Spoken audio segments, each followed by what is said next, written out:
નમસ્કાર, નવનિર્માણ ન્યૂઝમાં આપનું સ્વાગત છે। એક તરફ જ્યારે ગેસની અછત વર્તાઈ રહી છે, ત્યારે વડોદરામાં ગેરકાયદેસર રીતે ગેસ રિફિલિંગ કરી સગેવગે કરવાનો કિસ્સો સામે આવ્યો છે।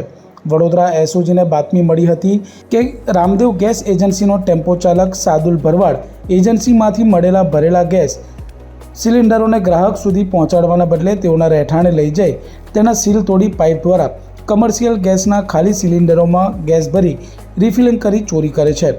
જેના આધારે ટીમે હરણી વિસ્તારના ન્યૂ વીઆઈપી રોડ પર રેવડિયા મહાદેવ મંદિર સામે આવેલા પ્લોટ નંબર 6 ભરવાડવાસ ખાતે રેડ કરતા આરોપી સાદુલ ભરવાડ રંગે હાથ પકડાયો હતો।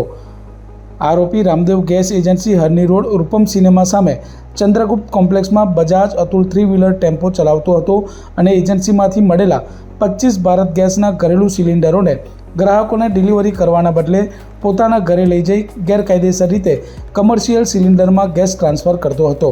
રેડ દરમિયાન સ્થળ પરથી કુલ 1,35,264ની કિંમતનો મુદ્દામાલ કબજે કરવામાં આવ્યો છે, જેમાં ટેમ્પો, 25 ભારત ગેસના સિલિન્ડરો, અડધા ભરેલા 4 commercial cylinder, 1 HP gas cylinder, mobile phone સહિતના નકલોનો જથ્થો મળી આવ્યો છે।